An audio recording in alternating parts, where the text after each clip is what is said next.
Welcome back, folks. Bob here. Last time, we talked about the shot heard round the world. The moment words turned into bullets on Lexington Green. The running battle back to Boston. The proof that colonial militia could stand against British regulars. Today, we're going to talk about something different. Not the glorious moments, not the victories, but the darkness, the despair, the times when the revolution looked like it might collapse before it even really began. Because here's what they don't tell you in school. Between that shot on Lexington Green in April 1775 and the Declaration of Independence in July 1776, there were 15 months. 15 months of confusion, of half measures, of colonists still hoping they could work things out with Britain. And after independence, things got worse before they got better. This is the story of the darkest days of the American Revolution. The winter at Valley Forge, the desperate crossing of an icy river on Christmas night, the betrayals and the doubts, and the French alliance that changed everything. Let's start with something most people don't know. After Lexington and Concord, after Bunker Hill, the Continental Congress still didn't want independence. They wanted their rights as British subjects. They sent another petition to King George, called the Olive Branch Petition, practically begging him to recognize their grievances. King George refused to even read it. Instead, he declared the colonies in open rebellion and sent more troops. That's when reality started to sink in. There would be no reconciliation, no compromise. This was going to be a war. George Washington arrived in Boston in July 1775 to take command of the Continental Army, and what he found must have been terrifying. He had about 14,000 men surrounding Boston. Sounds impressive, right? Except they weren't really an army. They were militia from different colonies, each group loyal to their own colony, wearing their own clothes, following their own officers. Some had muskets, some had hunting rifles, some had pitchforks. There was no unified command structure, no uniforms, limited ammunition, almost no artillery. And Washington was supposed to turn this into an army that could defeat the British Empire. He spent months organizing, training, begging Congress for supplies, and slowly, impossibly, he started to shape this mob into something resembling a military force. In March 1776, Washington made a brilliant move. In one night, his men dragged captured artillery up to Dorchester Heights, the hills overlooking Boston. When the British woke up and saw cannons pointing down at them, they realized their position was hopeless. They evacuated Boston and sailed away. It was a victory, a bloodless one, and it made Washington look like a genius. But it was also the last good news Washington would have for a very long time. In July 1776, Congress finally declared independence. Thomas Jefferson's words rang out. "We hold these truths to be self-evident that all men are created equal." It was bold. It was inspiring. It was revolutionary. It also made things more dangerous. Before, the colonists were rebels fighting for their rights. Now they were traitors fighting for independence. If they lost, the British would show no mercy. This was now a war for survival. And the British came in force. That summer, 32,000 British and Hessian troops landed in New York, the largest expeditionary force Britain had ever sent anywhere. They had professional soldiers, a powerful navy, supplies, money, everything. Washington had about 19,000 men, many of them untrained militia who'd signed up for a few months and would go home when their term ended. The Battle of Long Island was a disaster. The British outmaneuvered Washington, nearly surrounded his entire army. Washington barely escaped across the East River in the middle of the night, in the fog.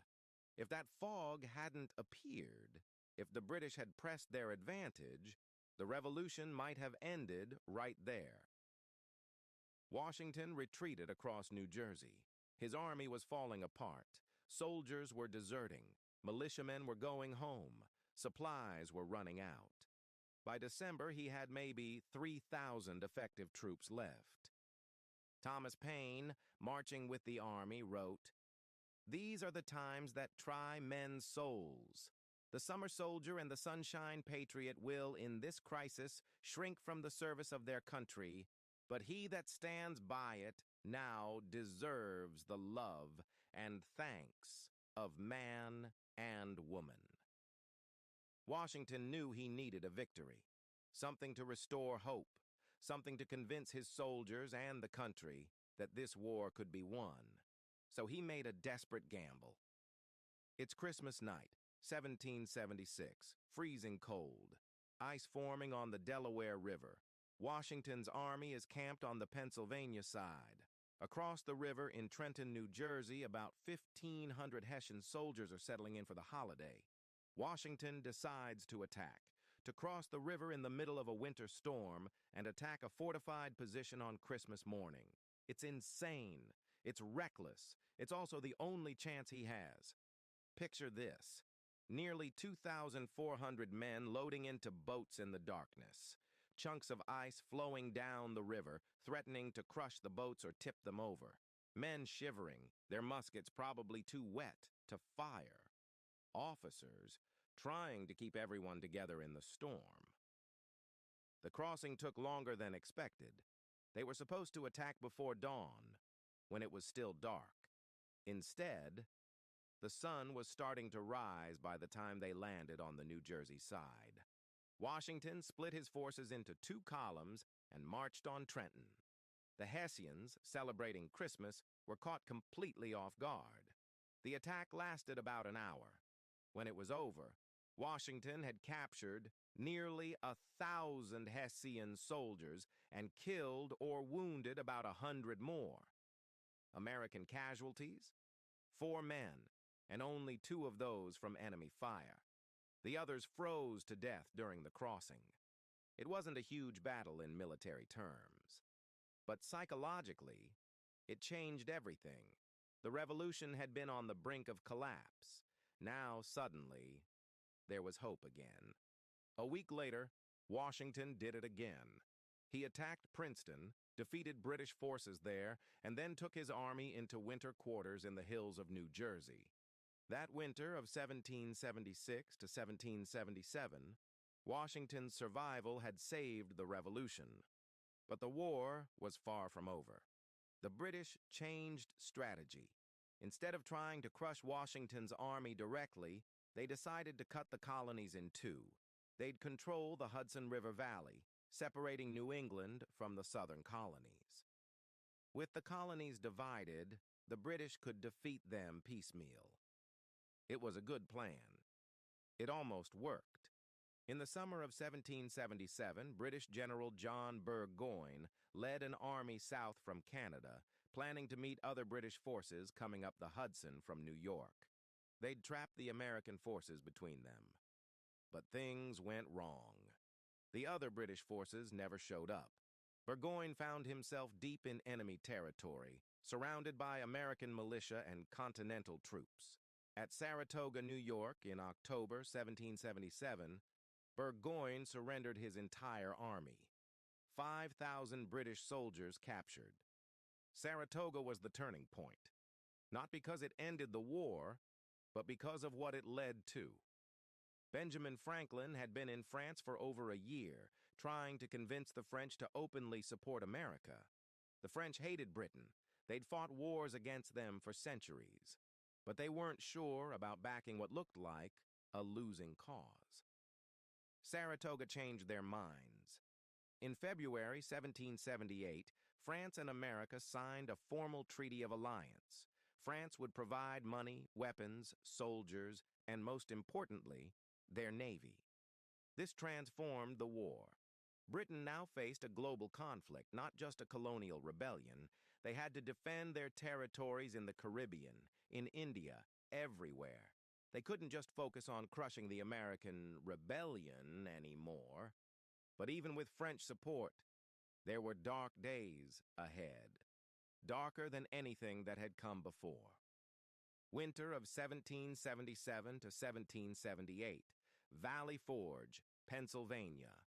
Washington took his army there for winter quarters about 20 miles from Philadelphia, which the British had captured. What happened at Valley Forge has become legend, but the reality was worse than most people imagine. 12,000 men camped in the Pennsylvania winter with inadequate food, inadequate clothing, inadequate shelter. They built log cabins, but many men slept on the frozen ground. They didn't have enough blankets. They didn't have enough shoes. Men wrapped rags around their feet, and you could track the army by the bloody footprints in the snow. Disease swept through the camp. Typhoid, typhus, dysentery, pneumonia. About 2,000 men died that winter, not from British bullets, but from hunger, cold, and disease. Congress wasn't sending supplies. The supply system had collapsed.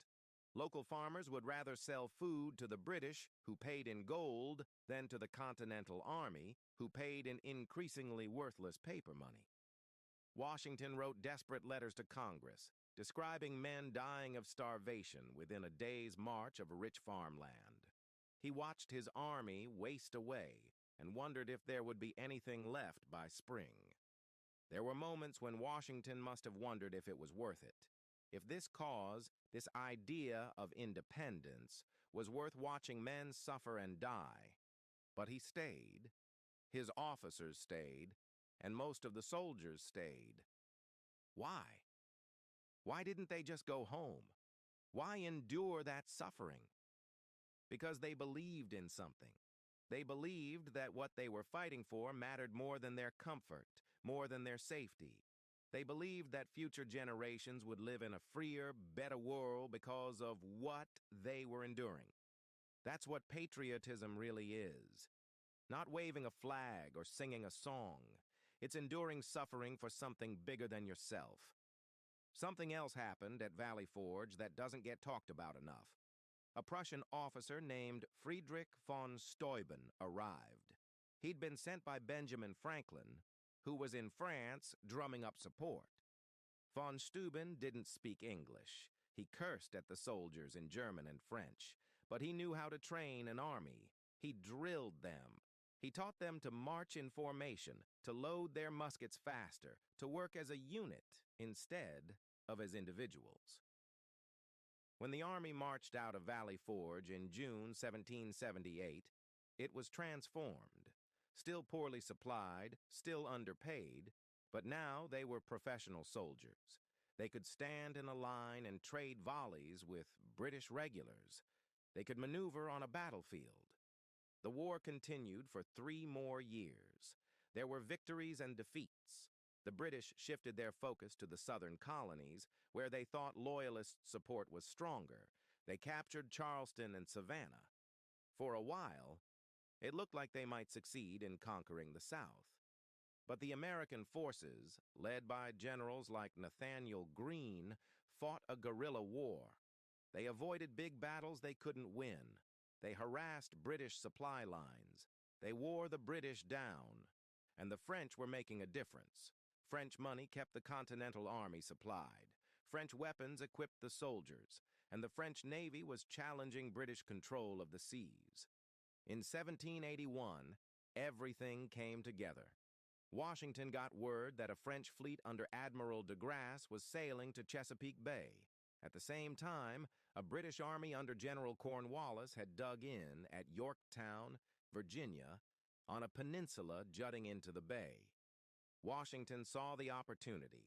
If the French fleet could seal off the bay, and if Washington could get his army to Virginia before the British fleet arrived, they could trap Cornwallis. It was a race. Washington marched his army from New York to Virginia, over 400 miles in just over a month. The French fleet arrived and defeated a British fleet trying to relieve Cornwallis. The trap was closed. For 3 weeks in October 1781, American and French forces bombarded Yorktown. Cornwallis's position became hopeless. On October 19th, 1781, he surrendered his entire army. Over 7,000 British soldiers captured. When British Prime Minister Lord North heard the news, he said, "Oh God, it is all over." He was right. The fighting basically stopped after Yorktown. It took 2 more years to negotiate the final peace treaty, but everyone knew the war was won. In September 1783, Britain and America signed the Treaty of Paris. Britain recognized American independence. The borders would stretch from the Atlantic to the Mississippi River, from the Great Lakes to Spanish Florida. America was free. After 8 years of war, after thousands of deaths, after unimaginable suffering, it was free. But here's what's important. The freedom wasn't given. It was earned. Earned by men freezing at Valley Forge, earned by soldiers crossing an icy river on Christmas night, earned by militiamen standing on Lexington Green, earned by ordinary people enduring extraordinary hardship because they believed in something bigger than themselves. And that freedom came with a responsibility. To build something worthy of that sacrifice, to create a government that would protect the rights they'd fought for. That story, the story of how they tried to build a nation from scratch, how they argued and compromised and created the Constitution, that's for next time. What you need to remember is this. The American Revolution wasn't won by brilliant generals or perfect armies. It was won by endurance, by people who refused to quit even when quitting made sense, by soldiers who stayed at Valley Forge when they could have gone home, by a general who kept an army together through defeats and disasters, by diplomats who convinced France to take a chance on a rebellion that looked like it might fail. The darkest days, the times when everything seemed hopeless, those were the days that mattered most. Because that's when the character of the revolution was tested. That's when people had to decide if they really believed in what they were fighting for.